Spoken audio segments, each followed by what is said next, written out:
Hello, Chef Marcus Guiliano here, and I'm your chef on a mission. Today's mission is business. Let's talk business. Let's talk partnerships. A lot of people get into business with a partner. I've done that twice, and both have been a failure, massive failure. In fact, my last partnership, I lost a best friend of 10 years, over a decade. I lost a best friend.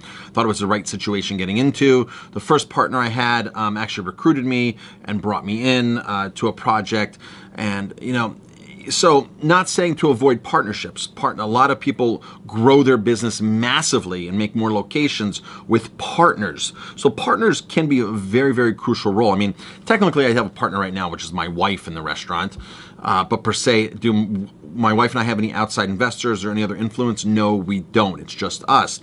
So I'm going to do a little video series on partnerships so people don't make the mistakes that I've made. My first partnership, I could tell right off the beginning. This was back in the late '90s in Colorado. There was the main guy, Walter, and then he had some investors, and he brought me in as a managing partner. I was going to get equity, and I could, within the first month or 2 months, he was already talking to me how he could screw the investors, how he wanted to screw the investors and get some of the shares back. And that's exactly what he was talking about, was screwing the investors. Like, wow, man, this is a guy that I don't think I want to partner with. I was there a year and a half, just because it took me a while to move back to New York and find the right job. Else I probably would have left sooner than that. As a young chef like that, in my mid-20s, mid to late 20s, I could get a job anywhere doing anything and paying good money.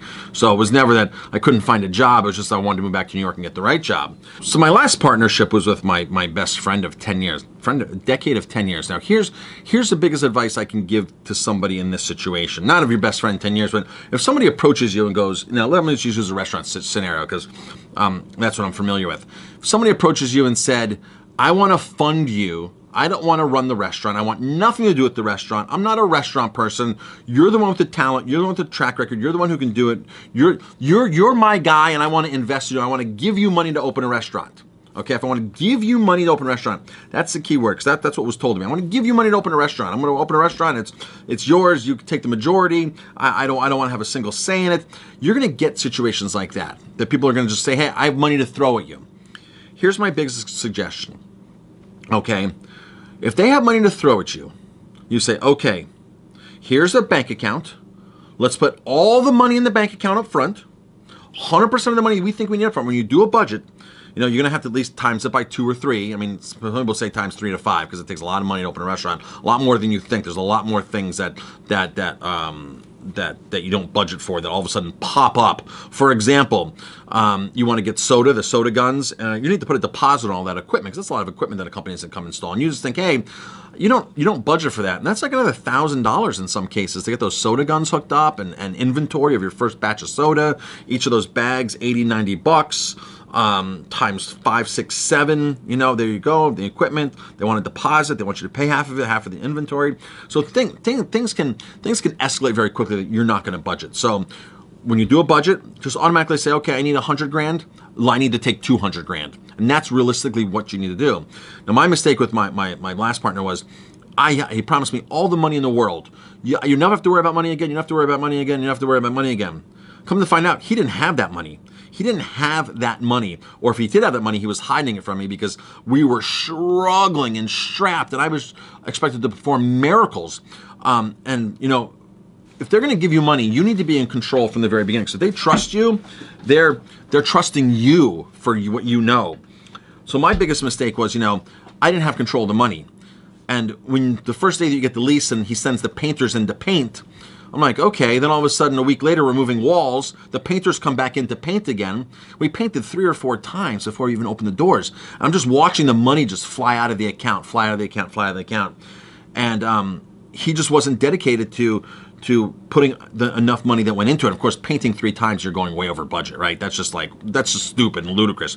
But painting is like the last thing you want to do. But that was the first thing we did day one. And I didn't have control of the money. See, I wouldn't have done that if it was me. My wife and I are looking at each other, scratching our heads, and we're like, now we're going to move walls after we've painted. That makes sense. And we're going to paint again and then come back and paint again and paint again. So I'm just watching this money and I didn't have control of the bank account. So if somebody trusts you, they need to trust you fully. If they're playing games with the money, which is what happened, was playing games with the money, and I was flat out told, I'm not putting another penny in here, I'm not putting another penny in here. And when you're getting ready to open it and you're massively in debt, and you're expected to perform miracles, you can't pull that off. So again, now I wouldn't suggest, going and just jumping into the restaurant business as far as an owner. You really need to understand the business fully. Don't just jump into something. It's great if you can work at a restaurant and work your way up into a management position and really be involved with day-to-day operations. Here's the biggest problem is most chefs think they can run a restaurant, or most investors think they can grab a good chef and say, hey, you're a good chef because your food's really good. Come on and run this restaurant. Come on, I'll give you money for this new restaurant. And that's like the worst thing. You have to find somebody who has a proven track record in business. That's the bottom line. So it turned out that we just didn't have enough money. There wasn't enough money. I had no control of the money. I had no control of the spending. But yet I was the one who was making all the, quote unquote, I was the one who was in charge of all that because I was the one who knew about all that. But yet I had no access to anything.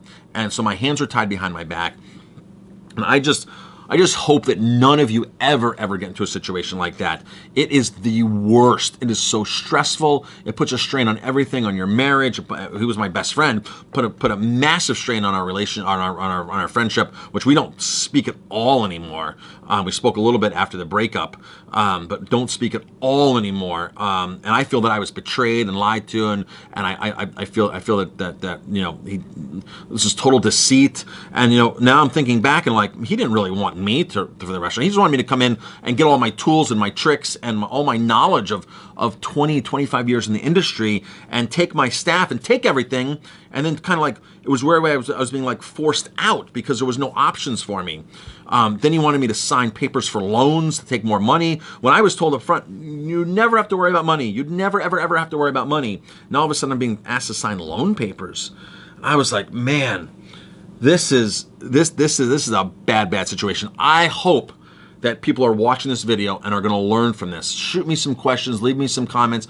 I don't want anybody to experience that kind of start off. And there's a lot more things that I'm going to talk about in that partnership, my previous partnership, that I want you guys to learn from. If you're thinking about going to a restaurant partnership, watch this video, ask me questions, send me emails. I'm Chef Marcus Guiliano. Thanks for watching. If you like my videos, please hit like, subscribe, and pass it on.